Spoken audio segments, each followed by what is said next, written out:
Shalom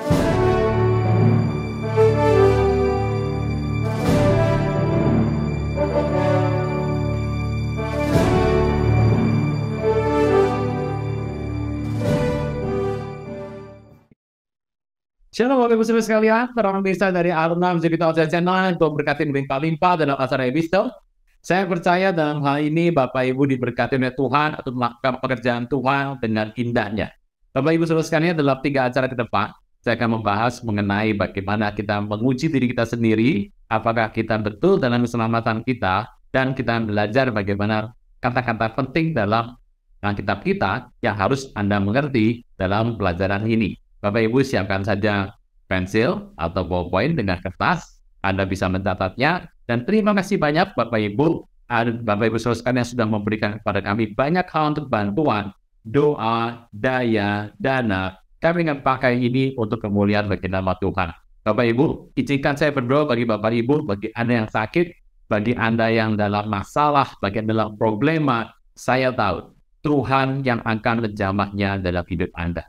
Bapa, dalam nama Tuhan Yesus, Engkaulah Tuhan yang perkasa, Tuhan yang hidup, yang berkemenangan dalam hidup ini sampai selama-lamanya. Aku berdoa bagi mereka yang memiliki masalah dalam kehidupan, dalam masalah dalam kesehatan, dalam masalah dalam hubungan. Tuhan, Engkau yang menyelesaikan ini bagi kami. Engkau yang membuat kami berkemenangan. Engkau yang membuat kami tumbuh sebagai pemenang, dan kami boleh bersorak bergirang karena Engkau. Anugerah-Mu limpah lebih dari cukup Kau memberikan bagi kami. Semua yang kami perlukan, karena kami hidup karena Engkau. Terpujilah nama-Mu yang kekal selama-lamanya. Kami percaya Engkau-lah yang memberikan pada kami jauh lipat lebih dari apa yang kami bisa doakan dan kami bisa minta. Terpujilah nama Tuhan kekal selama-lamanya. Dalam nama Tuhan Yesus yang percaya boleh berkata, amin. Shalom Bapak Ibu sekalian, para pemirsa dari Aruna Digital Channel dalam acara Wisdom yang Tuhan berkati berlimpah-limpah. Apa kabar? Saya percaya bahwa Anda adalah pembelajar firman Tuhan. Kita akan mengerti bahwa Tuhan berkata bahwa Tuhan itu kekal, Tuhan itu abadi. Nah, itu adalah merupakan sebuah pernyataan yang ditulis dalam berbagai macam buku dan dalam lagu-lagu yang kita dengarkan. Bapak Ibu, kalau Anda mengerti seharusnya kalau Tuhan itu kekal, Dia harus menciptakan tanda-tanda bagi dirinya, sebuah hal yang menggambarkan dirinya. Jadi, misalnya dia harus membuat sesuatu atau menggambarkan sesuatu atau memilih sesuatu yang kekal seperti dia adalah kekal. Itu bagaimana Bapak Ibu? Itu bagaimana digambarkan Tuhan memilih sesuatu yang kekal untuk menggambarkan dirinya yang kekal itu. Anda mengerti dalam sejarah hidup manusia, engkau melihat dalam PL, engkau melihat dalam PB, digambarkan sebuah bangsa yang menggambarkan itu Tuhan.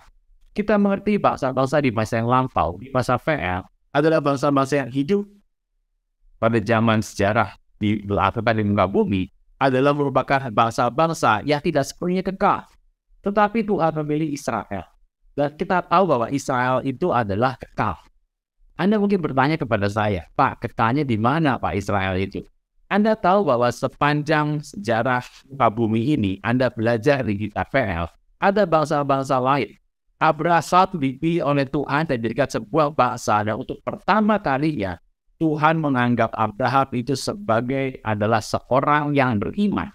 Nah, dari kata Abraham itu keluarlah kemudian sebuah pemilihan Tuhan dan sebuah bangsa, Ishak, Yakub, dan menjadi 12 suku Israel. Kita tahu bahwa hari itu ada orang Amon, ada orang Moab, ada Babilonia, dan raja-raja pada zaman itu memenuhi semua bersama-sama bangsa Israel, memenuhi seluruh muka bumi. Tetapi yang menarik, bangsa-bangsa tersebut tidaklah kekal. Bangsa-bangsa tersebut sudah habis. Bangsa-bangsa tersebut hanya bisa ditemukan dalam museum-museum dan bagi sejarah bangsa itu ada. Tapi sampai hari ini, sudah tidak ada lagi bangsa tersebut. Anda mengerti kerajaan Persia, kerajaan Ammon, kerajaan Moab, kerajaan Babilonia, kerajaan Syria, kerajaan, bahkan kerajaan Romawi, kerajaan Yunani. Anda sudah mengerti. Semua tidak ada yang kekal. Belum ditambah dengan Filistin. Belum ditambah lagi dengan orang Het. Bapak Ibu, seluruh kerajaan yang ada diciptakan dalam Alkitab tidak ada yang kekal.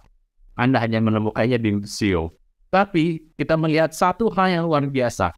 Tuhan mengatakan bahwa Dia memberikan tanda kepada bangsa ini supaya bangsa ini tetap ada. Kita tahu Israel ada pada zaman itu dan terus berjalan sampai pada masa penjajahan oleh Romawi. Masih ada Israel. Kita tahu Israel memang dibuang di semua negeri. Dilemparkan dan dihalau pergi ke bangsa-bangsa. Tapi satu hal yang penting, Israel tidak pernah habis. Israel tidak pernah menjadi bangsa yang hilang. Tidak pernah berakhir masa pemerintahan Israel. Kenapa? Karena Israel dipilih untuk menunjukkan Tuhan yang kekal. Jangan tunda menerima Yesus. Hanya Yesus yang sanggup melepaskan Anda dari kesalahan dan dosa. Selalu ada waktu bagi Dia, tetapi tidak selalu ada waktu bagi Anda. Mari, ikuti saya mengucapkan doa berikut dengan yakin. Tuhan Yesus, ampuni semua kesalahan dan dosaku. Saat ini dengan sadar dan rela, aku mengundang Engkau sebagai Tuhan, Raja dan Juru Selamat hidupku. Terima kasih Tuhan Yesus untuk namaku telah dicatat dalam kitab kehidupan. Amin. Bapak Ibu Saudara sekalian, kalau Anda melihat ke museum, memang ada pembunuhan yang dibuat oleh bangsa ini. Dan banyak raja pada masa itu ingin menghabiskan bangsa Israel. Apakah berhasil? Raja sudah mati Bapak Ibu, tapi Israel tidak pernah habis. Itu merupakan kekalahan yang Tuhan berikan kepada bangsa ini untuk menjadi tanda bahwa Tuhan itu Tuhan yang kekal. Saya membaca dari kitab PL, Yeremia 31 ayat 35 sampai 37. Yeremia 31 ayat 35. Beginilah firman Tuhan yang memberi matahari untuk menerangi siang, yang menetapkan bulan dan bintang-bintang untuk menerangi malam, yang mengharu biru laut sehingga gelombang-gelombangnya ribut. Tuhan semesta alam namanya. Sesungguhnya seperti ketetapan-ketetapan ini tidak akan beralih dari hadapanku, demikianlah firman Tuhan.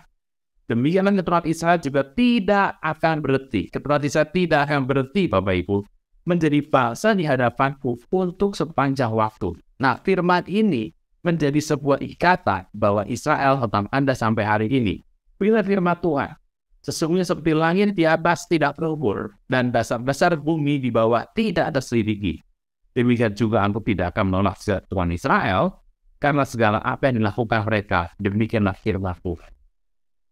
Tuhan sudah memilih bangsa ini. Dan bangsa ini mendapatkan kasih setia Tuhan, menjadikan sebuah tanda bagi Tuhan. Bapak Ibu Saudara sekalian, betapa Anda mengerti bahwa itulah yang dipilih. Kenapa bangsa ini masih hidup sampai hari ini? Walaupun telah menerima banyak cobaan itu dihabiskan. Satu hal yang kita mengerti bahwa Tuhan mengambil sebuah tanda bagi Israel. Kita membaca dalam kitab Perjanjian Baru, dalam Efesus 2, kita akan membaca pada ayat yang ke-11. Karena itu ingatlah bahwa dahulu kamu sebagai orang-orang bukan Yahudi menurut daging, yang disebut orang tak bersunat oleh mereka yang menakan dirinya sunat, yaitu sunat lahiriah yang dikerjakan oleh tangan manusia. Bahwa pada waktu itu kamu tanpa Kristus tidak termasuk warga Israel, tidak mendapat bagian dalam ketentuan yang dijanjikan, tanpa pengharapan dan tanpa Allah dalam dunia. Tapi sekarang dalam Kristus Yesus, kami yang dahulu jauh sudah menjadi dekat oleh darah Kristus, karena Dialah damai sejahtera kita yang telah mempersatukan dua pihak, yang telah merubuhkan tembok pemisah, yaitu perseteruan. Dengan matinya sebagai manusia, Ia telah membatalkan hukum Taurat dengan segala perintah dan ketentuannya untuk menciptakan keduanya jadi satu manusia baru dalam dirinya, dan dengan itu mengadakan damai sejahtera. Bapak Ibu, engkau dan saya adalah contoh, adalah bukti dari apa yang dikatakan dalam firman ini. Israel akan tetap ada sampai kapanpun, karena firman Tuhan berkata demikian dalam kitab PL. Tapi ada lagi Israel secara rohani, ada dari saya, yang menjadi satu kesatuan untuk menerima sejahtera daripada Tuhan. Bapak Ibu, itulah firman yang datang sama kita hari ini. Firman itu adalah ya dan amin. Betapa Tuhan dahsyat, itu Tuhan yang kekal. Bapak Ibu, bangsa yang menunjukkan Tuhan haruslah kekal. Sebab Tuhan adalah Tuhan yang luar biasa, dan segala sesuatu yang mewakili Tuhan harus melakukan di depan Tuhan seperti yang Tuhan katakan. Terpujilah nama Tuhan. Bapak Ibu, Anda mengerti bahwa dalam hari ini Tuhan telah memilih bangsa Israel. Kalau kita lihat, bukan karena kebaikannya, bukan karena kebagusannya, bukan karena kemurahannya, tetapi karena kasih karunia daripada Tuhan. Kita tidak bisa mengatakan bahwa, oh ini bangsa karena apa yang dia buat seperti ini atau seperti itu, semuanya akan layu. Tapi Tuhan mengatakan, karena Tuhan itu besar, dia harus memilih sebuah bangsa menjadi besar. Bapak Ibu, itulah rencana Tuhan yang dahsyat. Betapa kita mengerti Tuhan itu ajaib dan kekal. Rencana Tuhan membuat hidup Anda dan hidup saya berkemenangan di muka bumi ini. Kalau kau menghadapi hari ini sebuah masalah, problema, atau ketakutan, atau hal-hal yang mendera rohmu, Bapak Ibu Saudara sekalian, mengertilah, tidak ada yang kekal di muka bumi ini. Masalah itu akan berlalu, malapetaka akan berlalu, fenomena itu akan hilang. Saja Tuhan saja yang tidak akan pernah bisa hilang. Pertama kita mengerti bahwa kita punya Tuhan seperti itu, dan kita tahu bahwa kita hidup berkemenangan. Puji nama Tuhan. Shalom.